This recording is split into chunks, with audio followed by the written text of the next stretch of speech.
Okay, we've just checked over and talked a little bit about the article called Upon This Rock.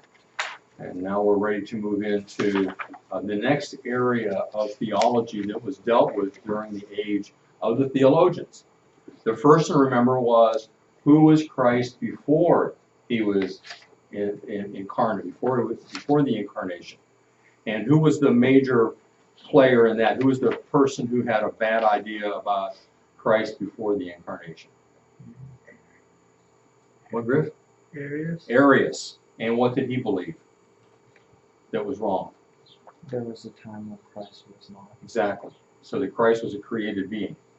Okay, next we saw who was Jesus in the incarnation. How do you explain that he is God and man? And there were a couple of ideas here. Do you remember just the names of two of the people without necessarily explaining their ideas? Do you remember? Is your hand up? No. Oh, Alexander. No. Oh, never mind. You're thinking of the guys that were involved in the Arian issue. Apollinarius and Nestorius were two. They tried to explain how he's God and man, but their explanations weren't good. They didn't match up with the reality, and so those were condemned. So we've had a number of councils, church councils. We've talked about several of them. Others we haven't gotten into so much. These issues are similar to Nestorianism. Eutychianism is similar. So we go through these different issues that are dealt with at these different councils. The Council of Nicaea, you need to know that that's the first church council, worldwide church council. And then Constantinople deals with Arianism again and with Apollinarianism. Ephesus with Nestorianism. Chalcedon dealt with several issues. We didn't talk about Eutychianism, but you read about some other issues in the text that we're using. So here are some of the major councils up through 787, and this is an issue we'll come to later as they meet at Nicaea once again. All right, having talked about, or having seen the theologians deal with who was Christ before the incarnation, who was he in the incarnation. Now the next issue that theologians are concerned with is what Christ accomplished in his death. What did Christ accomplish in his death? And there are going to be two men that will come to the forefront that will be arguing different sides of this issue. And we're going to look at that and see how that turns out. Because basically this issue is one that is argued still today. You don't find many people arguing over what is Jesus in his incarnation or what was he before the incarnation. Now there are some who don't believe that Jesus was eternally God. But among Bible-believing Christians, there still are some issues here that we're going to find reflected in the two men that we're going to be looking at. The first man that is a part of this discussion is Augustine. He was born in North Africa, down in here. You can see North Africa in relationship to Italy. You're familiar with Carthage, so that's the area from which Augustine comes. His mother's name is Monica, and she was a strong Christian woman. Augustine, however, did not follow her lead. Augustine lived a very immoral life. He just did what he wanted. At the age of 19, he became a Manichaean, which we mentioned before. I wouldn't expect you to remember that necessarily. And then a Neoplatonist. So he's kind of in that Greek philosophy area of spirit and matter, that dualism. And he used it as an excuse to live however he wanted, to live with license. He traveled from this area to Rome because he was very interested in becoming an orator, a scholar, maybe even teaching oratory. And his mother suggested to him that she had heard a man who was a very good speaker in the city of Milan, Italy. And his name was Ambrose. And so Augustine traveled up to Milan. Ambrose was a leader in the city there and also the local bishop. So he spoke in his church every week. Augustine listened to him and was studying the scriptures, and the Holy Spirit was convicting him. He reached a point where he didn't know what to do. And he had some scriptures there with him, and he was sitting there under a tree, and the scriptures were laying nearby, and he was thinking about what he had learned and how he should respond. And there was a wall there, and a child was playing on the other side of the wall. And he heard the child, seemingly a part of the game that he was playing, yell out the words, "Pick up and read, pick up and read." He thought, oh, that's a strange thing. And so he thought, well, I'll do what the kid says. So he picked up his scriptures, and he had there the book of Romans, the epistle of Paul to the Romans, and he just opened it up and started reading, and he read some verses there that say, put off the old things, put off this sin, and take on Christ. Clothe yourself with Christ. Now, that's not exactly an evangelistic verse. That's not one that you would share with somebody that you're trying to lead to the Lord. But God used it in his life, and the light went on. God regenerated him, caused him to understand, gave him faith, and so he became a Christian right then. And he became a person who grew very rapidly. By the way, it's in Romans 13 if you're interested in looking up Romans 13, 13, and 14. At the age of 37, after some time, in the year 391, he became a priest, and then later became the bishop of the city of Hippo 5 years later. Hippo is down here near Carthage, so it's in his home area. Now he's the bishop of the city of Hippo. I had a class a few years ago that every time I said that, they all started snickering. They thought it was hilarious that there was a place called Hippo. I don't know why. It was one class ever. I don't think it was your class, was it? But I got so look, you guys got to stop laughing every time I say Augustine of Hippo.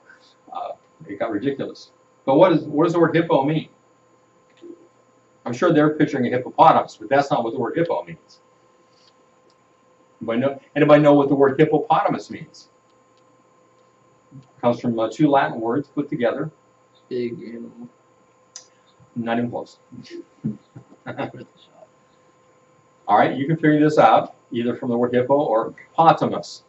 What is? Have you heard the word potama? Potamia. You've never heard a word that has Potamia in it?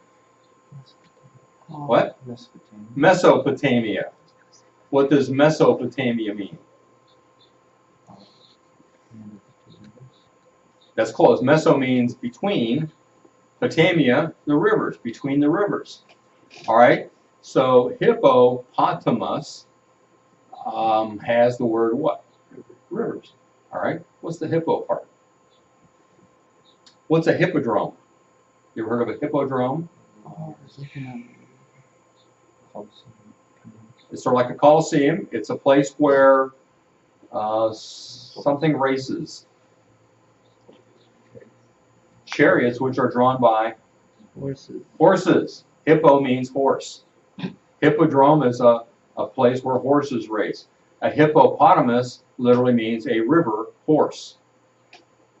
So the city of Hippo, see, you're laughing at that now instead of the word hippo. Weird. Hippopotamus means river horse. You know, you can imagine the first Roman that saw hippopotamus in the water. You couldn't even see the whole animal probably. Oh, there's a horse in the water. No. All right, so the city of Hippo apparently was known for. River horse. No, it's not the city of Horse. hippopotamus. Horse. Yeah. They're known for horses. The city of Hippo. All right. Wow. Maybe I should have left that unexplained. I don't know. All right. So he became the bishop of the city of Hippo. He's the leader of the church there. He wrote a number of works. Most, if not all of them, are available today. And here he is in the midst of these other theologians, some of whom we've talked about before. We've talked about Jerome. Ambrose, we just mentioned, and I told you we would get to him. We mentioned him earlier, we just got to him. Who else have we talked about here? Have we talked about John Chrysostom? No? Okay, we will. These three guys, you remember them? What are they called? You remember? Starts with a C.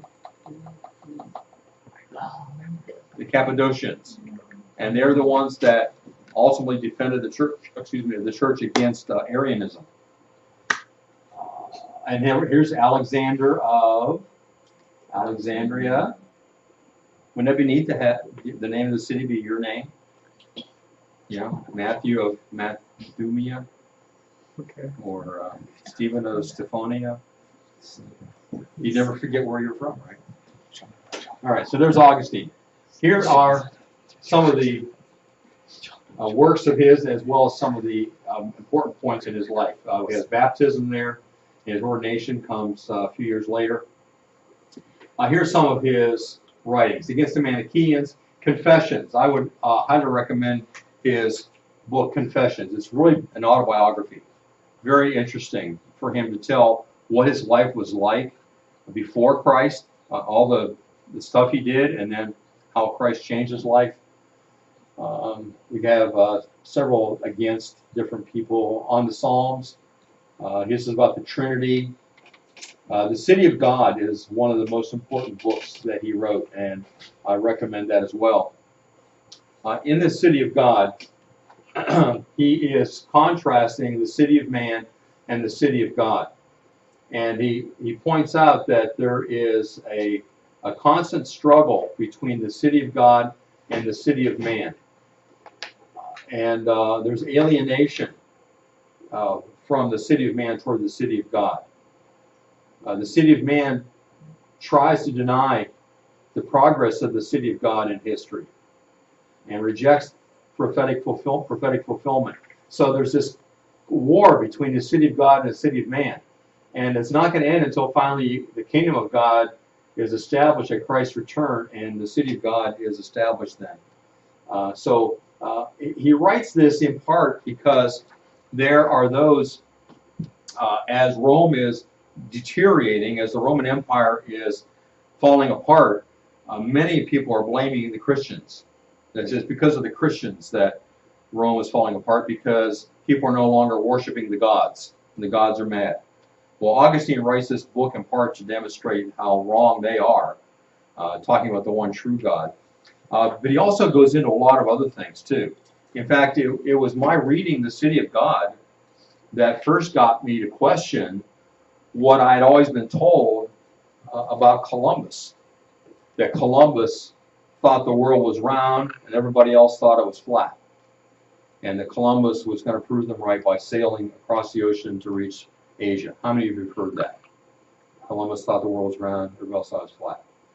Well, when I was reading Augustine, which is 1,000 years before Columbus, Augustine is speculating in the City of God, just one little part in there that I came across. He's speculating as to whether people live on the other side of the world. Now, if the world was flat, would there be another side of the world? No. It has to be round in order for that to be the case. And so I got to thinking, wait a minute, if Augustine understood the world was round, I wonder whether other people did too. And the more I read about Greek philosophers and so on, and even in the Middle Ages, the more I discovered that what I had been taught was incorrect. People didn't believe the world was flat. That wasn't the issue. We'll talk about that, the real issue in U.S. history. All right, so The City of God is an interesting book. Even if you don't get the philosophical aspects of it, there's still some interesting stuff in there. So I recommend that to you as well. He also wrote, it's not on here, a book called On Original Sin, one on free will, and Against the Pelagians, which is going to be the major issue that we're going to be talking about here. All right. Also, by the way, in The City of God, he also opposes the cyclical view of history, that things just keep going around and around. You know, history repeats itself. You probably heard that. He points out, no, it doesn't, and we know that it doesn't. There may be similar things happen, but it doesn't actually repeat itself. It continues on. And what Augustine pointed out is that history is going somewhere. It has a beginning and it has an end. There's a direction to it, and the direction is determined by God. All right, many more things we could say about the city of God. Augustine made a couple of very interesting statements that we still hear today sometimes. He said this, and maybe you've heard something like it. Speaking to God, he said, "You made us for yourself, and my heart is restless until it rests in you." Some have put it like God has made a hole within us that can only be filled by Him. You ever heard anything like that? Augustine is the one that originated that thought, and that's in his Confessions. Augustine is considered the greatest of the fathers of the church, the greatest theologian that the church has ever had. Someone has said between Paul and Luther, the church had no one of greater moral and spiritual stature than Augustine. Again, recommend reading him. Read something like his Confessions, relatively easy. City of God, not too hard. If you want to get deeper someday, read his theological treatises, and you'll find them very enjoyable, and they have been very influential. It was the reading of Augustine that was partially responsible for the belief system of Martin Luther and of John Calvin. The reformers in general were readers of Augustine, as well as some that lived before them that tried to bring reform to the church. Jonathan Edwards in the United States, one of the greatest American scholars America has ever produced, was a reader of Augustine. So very important figure in church history. All right, here's, see, this is something else he said. Understanding is the reward of faith. Therefore, seek not to understand that you may believe, but believe that you may understand. You get that? You know, sometimes we try to say, we want to think that, well, I'll believe it if I can understand it. Augustine says, no, you need to believe. Now, we're not talking about anything. We're talking about believing the things of God, believing what the Bible says. Believe it, and then seek to understand it. But don't go to the Bible with questions like, I don't know if I can trust it or not. Yeah, we ought to have questions about what's there. Try to understand it, but believe it. You know, for example, when you try to explain some of the things like, how is Jesus the God-man? How is it that the book of Romans was written by Paul and yet at the same time written by God? You know, how was Jesus born of a virgin? How did he exist beforehand? And how is he 100% man, 100% God? You know, we can't necessarily understand all those things, but we believe they're true because the Bible teaches it. And we ought to believe and then seek to understand from what we believe. Okay, so that's Augustine.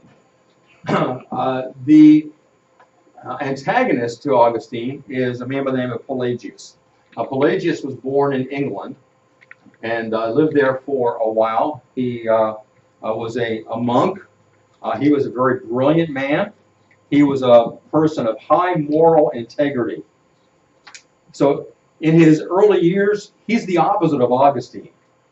Augustine, remember, lived a very rebellious life, a very sinful life. He consorted with prostitutes. He had a woman that he lived with that was not his wife, had a son by her. That's Augustine. Pelagius is the opposite. Pelagius always was a good kid. He always lived righteously. He was a moral person. Everybody would look at him and say, well, I can't find anything wrong with that guy. He also was a linguist. In other words, he was good at languages. And you know, sometimes this helps. He was also attractive. Sometimes it helps if somebody's good looking. And he was. He was a good man, and he was good looking. He went from England down to Rome and began teaching in Rome and became very popular as a teacher. And he wrote there a work called Exposition of Paul's Epistles. So he wrote a commentary, in other words, on the letters of Paul. Well, he read some things that Augustine had written, to which he objected. One of those things was that Augustine wrote, command what you will and give what you command. In other words, God, you can command what you will, but the only way I can keep your commands is if you give me the ability to do it. Pelagius said, no, you have the ability already to do whatever God says. You don't have to ask him for that. So he didn't like that idea. So he began to write commentaries and write against what Augustine was saying. He actually traveled down to Carthage and came over to Hippo to see Augustine.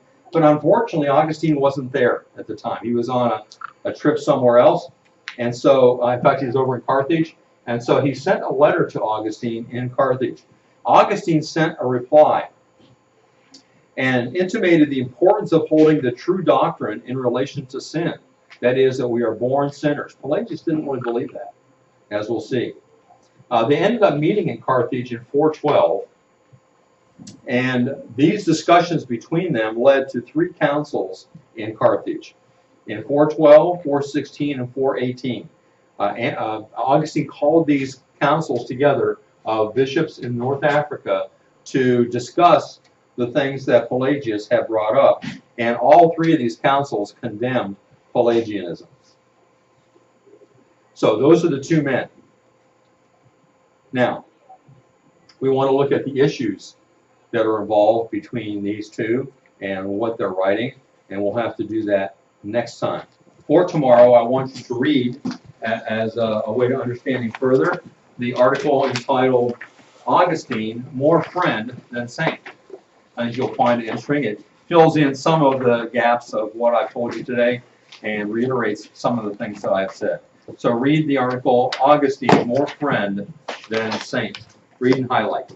Any questions?